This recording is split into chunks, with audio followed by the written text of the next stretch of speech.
Hey, welcome into the Marketer's Best Friend. We're back for another episode, this time with Jason Wilson. Jason Wilson is currently the Senior Vice President of Strategy and Operations at Strategy Labs and has a long history in marketing. Was a marketing manager at Amazon, then Director of Marketing at Overstock, Vice President of Media at MRM, and now at Strategy Labs. Jason, how you doing? I'm doing great. Thanks for having me. Well, Jason, we're excited to have you on the show. We're 4 episodes in to the podcast, so still kind of getting off the ground. Have had a lot of different voices here. I think your voice in particular, kind of digging into the problems that you've been able to solve over your career, is looking from there's so many different angles. I mean, from your experience at Amazon and then going to Overstock. And I was thinking back to the days when you and I were commuting into Seattle, just like way back, and you had this insane commute into Seattle. I remember you telling me, what was it, like 2.5 hours plus like two boat rides? Is that right? Yeah, so it was like planes, trains, and automobiles. So it was Yeah, that's right. yeah, I would drive down to kind of the water there. I would take a foot ferry over to this other bigger ferry that would take me into Seattle. Then I would have to take a bus to the office, and so yeah, it was like a 2 hour, I think, commute one way, Crazy. from like door to door. Yeah, but what was nice is during that time I was getting my master's degree, so I had plenty of time to work on papers and do research and all of that. So I feel like I made good use of it, I suppose. Getting marketing master's degree on the boat as you're commuting into the agency. Yeah, it That's was, awesome. and I will say, like, I don't know, I don't miss the difficulty and the like trying to time it all right and whatever, Yeah. but like there's nothing like starting your morning on this like quiet boat going through Puget Sound with like orca whales like next to you, like the fog rolling in, the sun coming up. It was a great way to start the day. So That's fair. I I mean don't complain that much. that is fair. That is fair. I mean, the commute's a little easier when it's that boat ride in the Puget Sound. Hmm. Well, Jason, I mean, you were there obviously at you were at Razorfish, and then afterwards went to Amazon. I mean, and now you're in the senior vice president role. Question I like to start off with is what are the biggest changes that you've seen, like in digital marketing over the past 10 plus years that you've been in? What are the problems that are still here, like that marketers and companies are still trying to solve from a digital marketing standpoint? What have they solved, and kind of what's changed? We'll just start there, and then we'll kind of break off from that. Yeah, so great question. I think interestingly enough, like, and this is a great kind of segue from kind of the commute and getting my master's. I wrote my master's thesis on like big data and social media, Yeah, right? yeah, So like, how do you kind of leverage big data and kind of the all of the kind of segmentation and data points that we have on all of these consumers, and then leverage it on a platform such as social media, which is like has to be done quickly. There's kind of this you have to be sort of like in the ethos of what's going on and all of that, and so like how do you kind of bridge that gap, right? Because uh, especially when I wrote it, close to 10 years ago, it was like big data. It took a long time, right? You had to like gather all these data points up. You had to like do all these different SQL queries. You had to like pull it. You had to manipulate it. You had to then like gather insights and then pass those along to the marketers, who then have to like, okay, how do we kind of scale up and kind of action off of all of this data and so forth. And so I right. feel like we have made some kind of, as an industry, like we've made some progress in that regard, but I also feel like there's we're still struggling with um like how do I say this? We're struggling with kind of, now we've like over rotated, Okay. right? So Yeah, like now yeah, we're so dependent upon kind of data and the algorithms and so forth that we're kind of losing touch, so to speak, sometimes with the customers. And so I think that that's sort of a problem that still exists. Is like, I think you've seen great strides when it comes to like dynamic creative optimization, so we can create like several different types of creative at scale. Yeah. But like when it comes to problems like attribution and so forth, like we have all this data, but sometimes we don't know, what to do with it or how to properly, slice and dice it and so forth. Interesting over rotation. Yeah, I mean, I've definitely seen that. I think, word that continues to come up. In fact, just the other day was at a lunch with a marketing ops guy, a great guy, and he just brought up like, oh yeah, we're hoping to go get our single source of truth database set up, and we're gonna have all the analytics. And it's like that phrase, that conversation. I've had that conversation literally probably 27 times over the last 10 years. So it's like both ends where you have, you have on the far end where you have these insane, just stacked analytics architecture with every data point imaginable and like the biggest testing framework that you can imagine with every single thing you could ever want with, 4 different attribution models. And then you still have, people trying to pursue this sometimes at the expense of actually, actually getting anything done when it comes to marketing. Curious of I know at Overstock in particular, they are massively dedicated to analytics, to data optimization, testing. Let's dig into your time there. Tell me about, some of the things that they did from a data analytics perspective that were really successful, and then maybe other things that, maybe didn't pan out the way that maybe you would have expected or a marketer might have expected in like, what you would say is a really highly sophisticated data environment, right? Yeah. So, happy to dive in there. So I think what's interesting about my time there, I feel like I look at it as almost like getting another degree, right? So like I worked with some of the most incredibly intelligent, like academically rigorous analytics folks that I think I've ever like encountered in my career, and I learned so much from them. And sometimes we kind of, there's things that I wanted to do from a marketing perspective, and they wanted to be perhaps like too academic in like the setup, and wanted this sort of like perfect near like laboratory like environment in which to do testing, and that kind of didn't always pan out. But like some of the discussions that we got into and some of the like I just look back on with such fond memories, because I learned such an incredible amount from them. So some of the things that I would say the biggest kind of challenge that we had, and the sort of the portion of the company that I sort of managed was a lot of the things that were very difficult to attribute value to, right? So it was organic social media, paid social media, display, brand advertising like television and so forth. So like it was a lot of this, like, how do we prove value? And so looking at questions of like incrementality, looking at questions of attribution, we did like media mix modeling, all of those sorts of things. And the idea behind what we kind of found out, or sort of the consensus was like, all of these are just like a different flavor of wrong, right? So like, what is the most palatable flavor of incorrect that we can tolerate, right? And so we looked at all of them, and eventually what we kind of did was create this model where we're like triangulating some kind of, what is an approximate idea of what is correct and so forth, based on all of these different outputs from all of these different models. And I feel like that was kind of a big,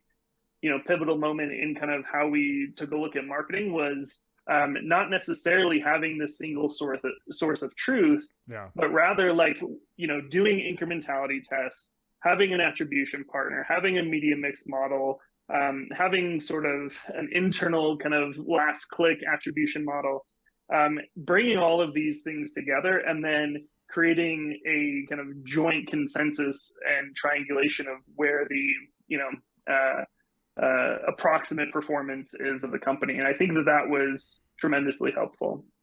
And I mean, once you had all that, I mean, because this is like, leaps and bounds above, I think, where a lot of people who listen to this and a lot of marketers are. I mean, some marketers that I talk to are definitely really sophisticated, some not quite as much. This, I mean, what you're describing is very, very sophisticated.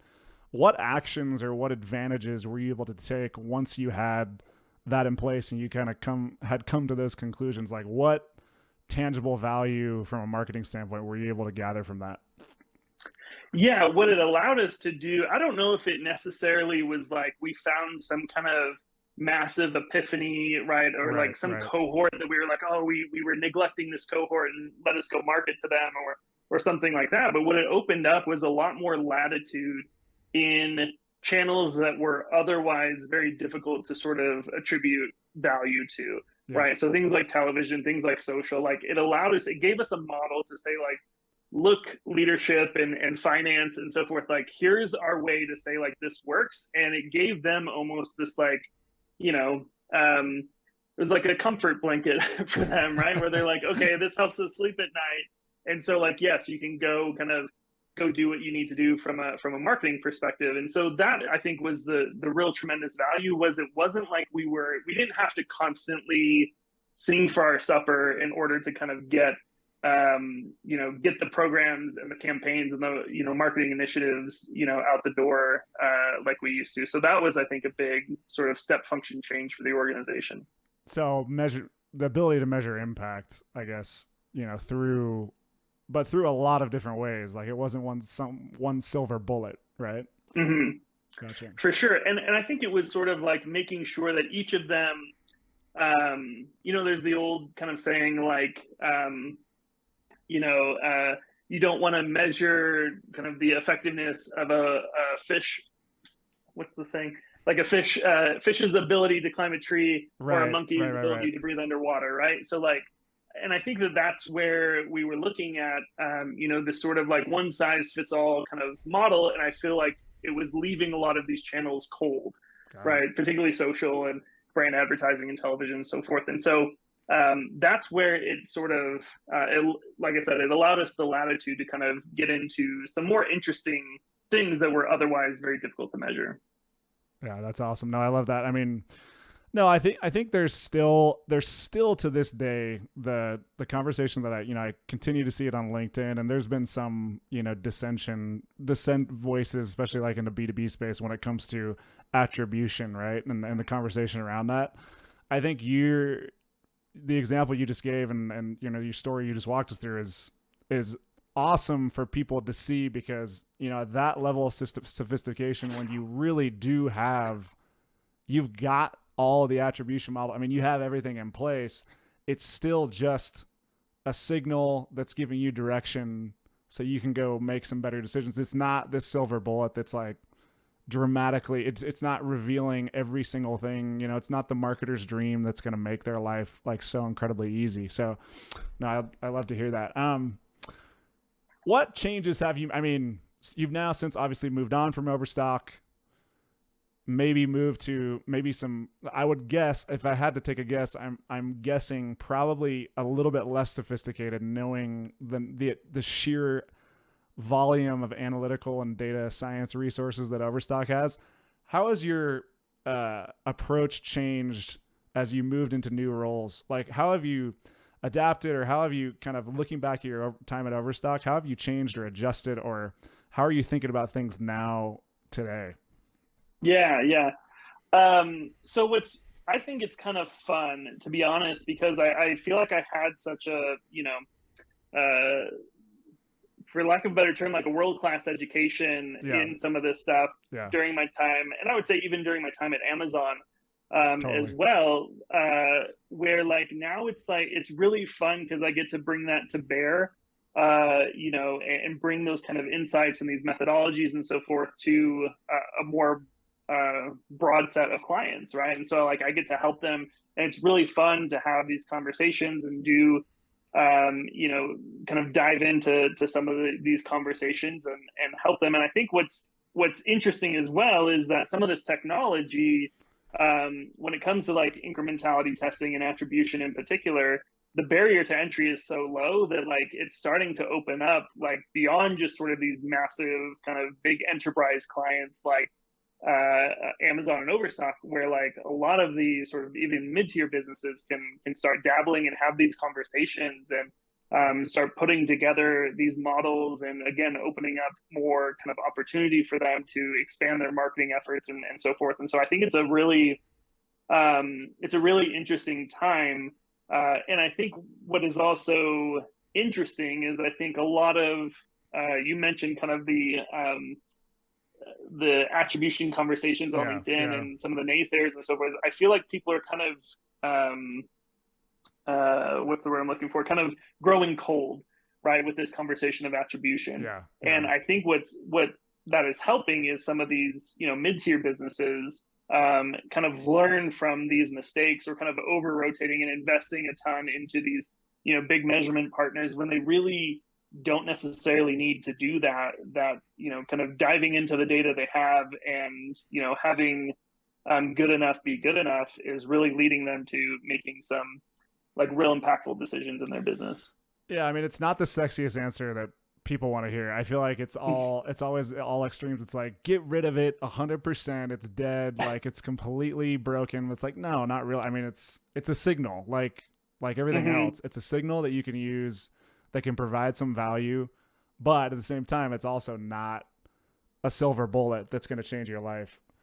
Well, and the way I look at it is like, I look at it like I use this example when I was trying to describe it while I was actually in Overstock. Like, if you think of like a picture, right? Like, doing an incrementality test is like a high def, you know, 200 megapixel. Like, it gives you this like clear snapshot in time, but it gives you like a lot of data and a good direction of like what's happening at that moment. Gotcha. And I feel like attribution is almost this like low grade, like low res, like GIF, right? It's like gives a little bit of movement. You see like a little bit of stuff going on.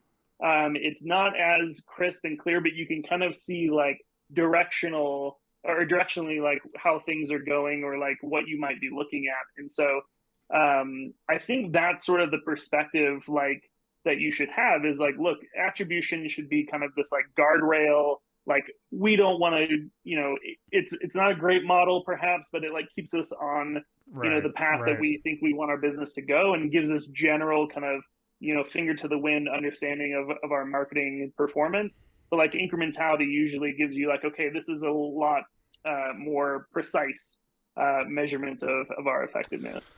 What pitfalls can you point out, like, to, you know, to people listening, if they are kind of diving in and starting to get more sophisticated? Maybe they've finally got access to an analytics team. Maybe they've got, you know, technology that's providing like more advanced measurement. Any pitfalls maybe that you can point out that would help people navigate those waters more effectively? Because I think that's a critical conversation. Yeah, again, I think it's just sort of understanding, like, you know, the old saying, and I'll be mixing metaphors probably throughout this podcast, because that's what I do. That's great. But like, you know, there's another saying of like, you know, when you have a hammer, everything looks like a nail. And sometimes they like buy into this very particular, like, whether it's Google Analytics or, you know, Adobe Analytics or whatever, they have some kind of platform that they're like, I'm all in on this, and whatever this can do, you know, then we'll kind of match our marketing program to that particular platform. And my kind of advice, or my perspective, is like, start with the kind of the problem first, and then work the solution backwards, right? So like making sure that you're, you know, you're analyzing those things properly, and using the right tool for the right job, basically. Gotcha. The other thing I would mention is like trying to work the whether it's attribution or incrementality. I think the other pitfall is kind of ripping up the flower to see if the roots are growing, right? Like, where you are halting. I can't tell you how many times we have had, and I've done this in marketing campaigns that I've been a part of, where it's like, well, we're doing an incrementality test, or we're doing some kind of testing, so we can't optimize, we can't like move anything, because that will throw off the results of the test. Right. And I feel like that can be a general pitfall, right? Where you're like, you're not even really marketing now anymore. You're just trying to keep the status quo for so long that like, you know, you just to make sure the results are pristine, that like, you know, you're actually, it becomes detrimental to your business. Yeah. It's one of the things we I mean, one of the things that we're really trying to do Data Join, I've just been here over the past month. Like the big thing that we're trying to do with our product is we're building out kind of the initial phases, like just barely seed funded and kind of building this out, is how do we reduce like the friction between like marketers, their technology, and actually like doing marketing. Because I feel like the technology gets, and there's so much great tech out there that, you know, does these incredible things, and it does, you know, it at least it gets touted and marketed and sold as like, look at all these incredible things you can do. But man, I feel, from what I observe out of the industry, it feels like a lot of the time the technology just gets in the way from marketers doing what they actually do best, which is, you know, craft great messaging and, you know, create great branding and, you know, think up ideas that they can test and experiment on that could have, you know, these insane, super high upsides, but like the technology like bogs everything down and makes it heavy, and makes it laborious, and makes things slow. So anyways, yeah, I mean, this is something we're trying to help solve for marketers. As you've moved, Jason, kind of now in your role, I mean, obviously you're in an agency now. Like, what recommendations are you making to clients, if any, when it comes to like the technology that they should be using, things that they should be thinking about, maybe technology that they should stop using? Anything that you're kind of talking to clients about that's helping them in that realm, I'd love to hear about. Yeah, I think people ought to be, so there's two kind of things that I think need to be sort of counterbalance against each other, right? Yeah. Like, for instance, I think Google Analytics is a tremendous tool. I think I think there's a lot to like about how they've set it up. It's easy to use. There's a lot there. But like, there is also this fear of sort of like, if you're running a lot of Google campaigns and then using Google Analytics, like, are they grading their own homework, right? Right. The other thing though is I think you can also fall into the other side of the trap of like, buying all of this robust data technology stack and then having it not kind of speak well with each other, or to your Right. point, like it just, you get so bogged down in kind of the setup, and APIs get updated and this, dashboard breaks and that kind of stuff, so that now you have to hire like a whole team dedicated to just like the management of it. Yeah. And it becomes this sort of extra headache where, now, being incredibly data driven, this sounds probably near blasphemy, but I'm like, I'm willing to bet, like, I almost want a horse race, like getting a very sophisticated marketer and let him like manage a campaign completely blind with no data versus someone who has this like very robust tech stack. And I'm curious, like, what those, Right. what the gains might be, right? And where the process loss is of kind of managing a lot of that. And so I think that's sort of, again, the pitfall in terms of like very specific platforms. I don't necessarily have like, Right. oh, Sure. this is like, like you mentioned, sort of the silver bullet. But what I have noticed is, the platforms where we are buying media within a lot of kind of the walled gardens and so forth are becoming so sophisticated in kind of the data and so forth that they provide just sort of within the platform, that Yeah. for a lot of businesses that takes them 90% of the way home, right? Mm-hmm. Like, and then kind of figuring out and being just very judicious with the programs and things that they're kind of augmenting that with, and making sure again that they kind of talk well together, I think is probably paramount. No, I mean, you bring up a critical point. I mean, it's a tricky balance to divide, at least from what I've observed, right? It's where the more technology you have, it's likely that what you have is probably not communicating very, very well with each other. And so it's that, balance of, okay, if you are going to have technology, well, you better have in place like the resources and the plan of how you're going to unify it, how you're going to get it to talk to each other. And I feel like a lot of teams that we talk to just struggle with this. They have all these great tools, but they can't get them to talk to each other. And so they end up building these silos kind of built around the specific tool set rather than like a goal or like a marketing strategy or a tactic that they're trying to pursue, where it's like, this is the, for example, the one we see all the time is, this is like the email team, like the marketing automation team, and essentially all they do is emails, right? And so it doesn't synergize with any of the other tactics or goals that are taking place in the organization, because that data is, nobody else in the org can activate or tie out to the activities and the data that they're producing. So I see it as a big challenge. Let's talk about, Jason, we've talked a lot about kind of the reporting analytics side of things. Another big conversation point in marketing, personalization. Another kind of mystical animal that gets talked about alongside attribution. I feel like on the reporting side, it's all about attribution.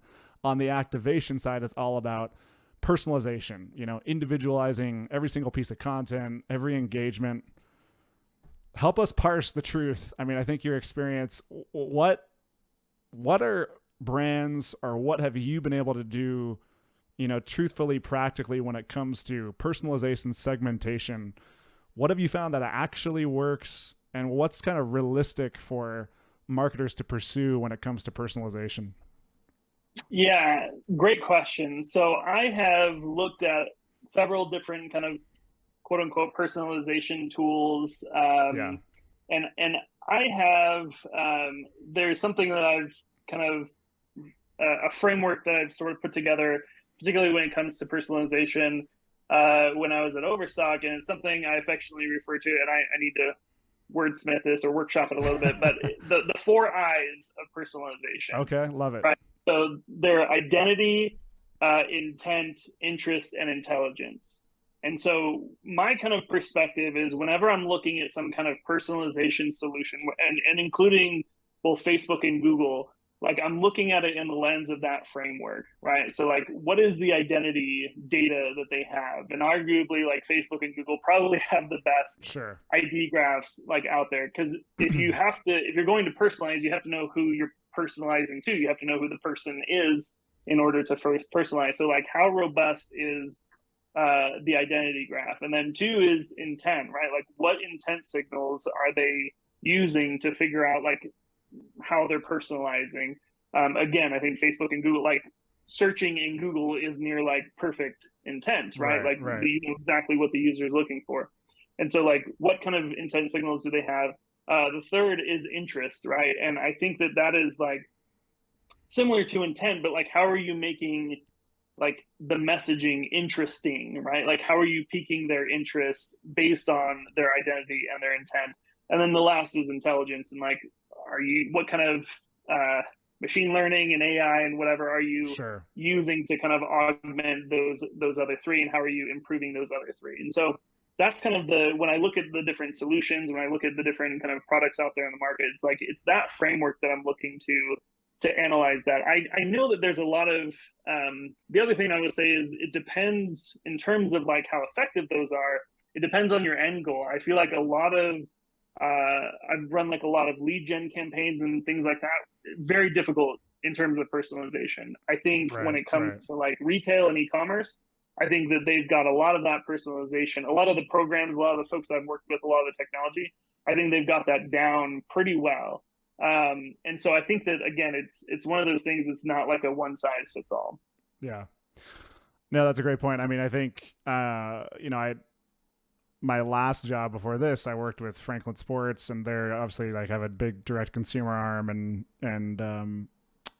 they, had a CDP and were executing personalization. But I think one of the misconceptions out there is that personalization is this like insane cacophony of, hundreds of different pieces of content that are like uniquely individualized to every single person. And like you can have, hundreds of different, based on the hundreds of different data points that you have on every person, you have all this different, messaging that caters to them. I think the reality is probably something closer to, you have segmentation, you have buckets that you can place people in.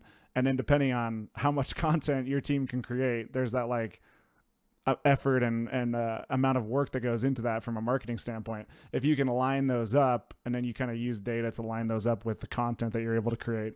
No, I think it's easy for, again, just like with attribution, people get caught up in these terms as if they're going to be these silver bullets, but the reality, I think, is much closer to something more practical, like you just talked about, like, for example, on the retail side, like bucketing based on, what types of products people are interested in, or, high intent activities and things like that. Yeah, and I've seen both kind of I've seen people who are like breaking it down by like geo, and then breaking it down by category and subcategory and product, Right. and what you have then is these like 200 different permutations of basically the same campaign. And then I've seen others where you are, and you're trying to optimize and push buttons and turn knobs like for every single one of those campaigns. And what I've also seen is just sort of like letting again, based on those the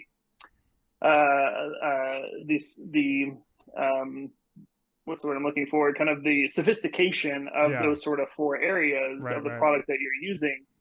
I've seen people just sort of like, hey, I'm going to build one campaign and I'm going to let all of this other technology kind of do that, and I feel kind of optimize on my behalf.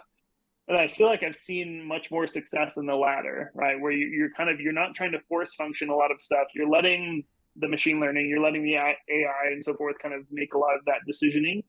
The question is, how many kind of permutations are you allowing it or building up front, right? Are you creating, and I feel like that's where e-commerce comes into play, right? Because you can build, 10 different kind of taglines or something like that, but you can have those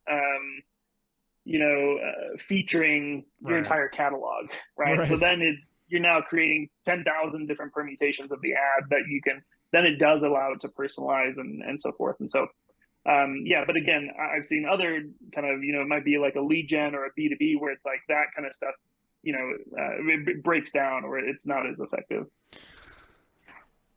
That's great. I mean, that's great insight. I think, yeah, I mean, my suggestion always when I'm talking to people about personalization is start small, right? Like be practical Mm-hmm. about it.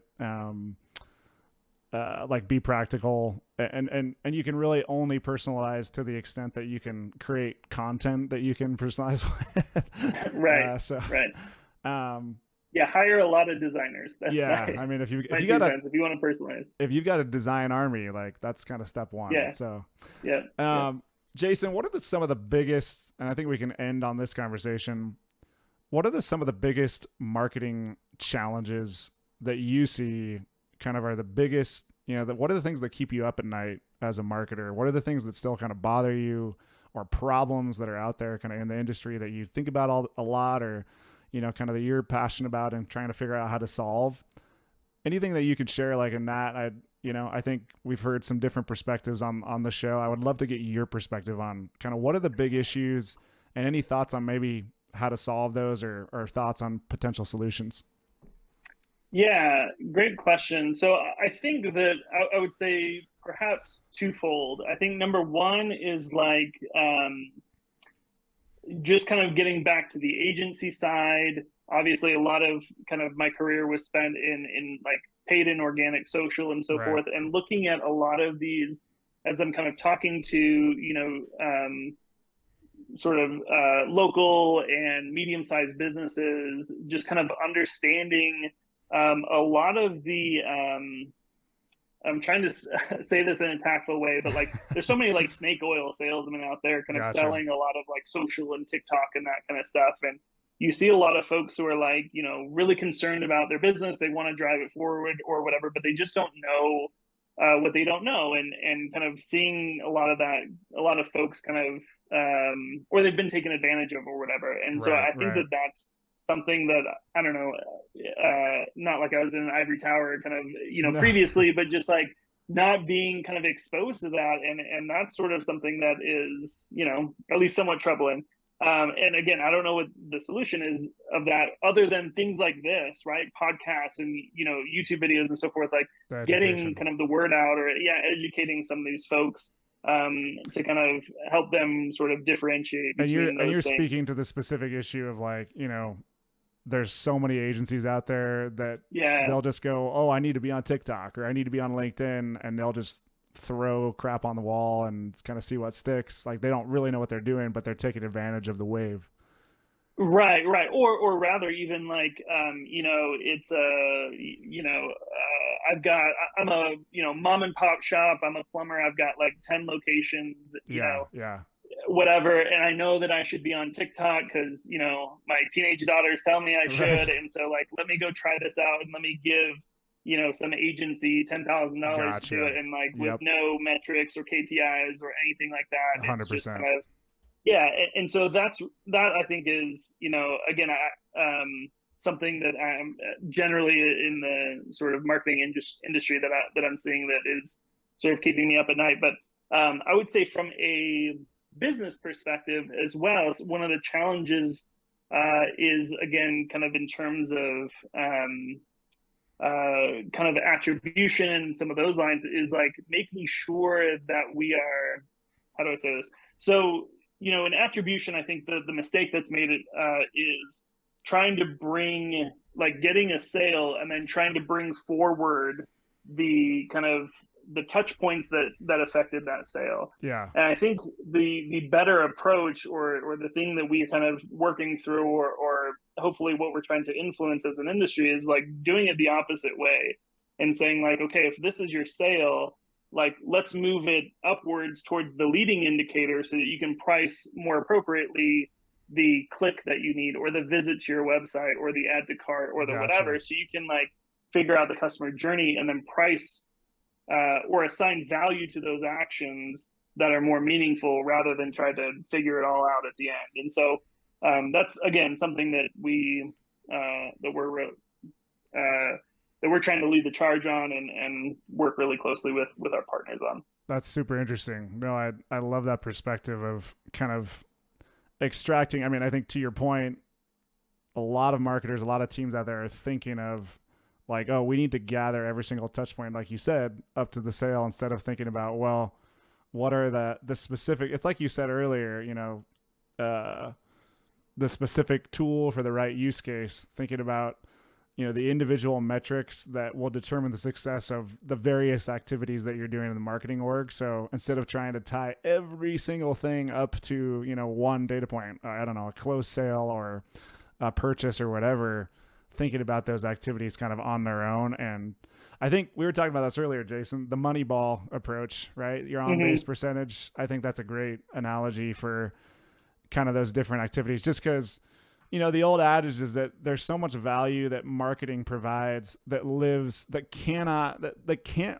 be attributed one to one, maybe with, the ultimate metric, whatever that is, like closed deal or revenue. But to your point, you could build an array of things that can indicate, hey, we're moving in the right direction. And one of the things I love that I'm seeing out in the industry is some of that, what you just said, but then at the end later on, kind of taking a longer term, maybe even a quarterly or even an annual view of like, okay, here's all the activities that we did. Here's the money that we invested.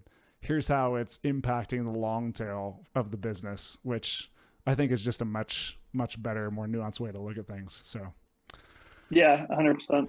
well, Jason, thank you so much for your time. Fascinating conversation.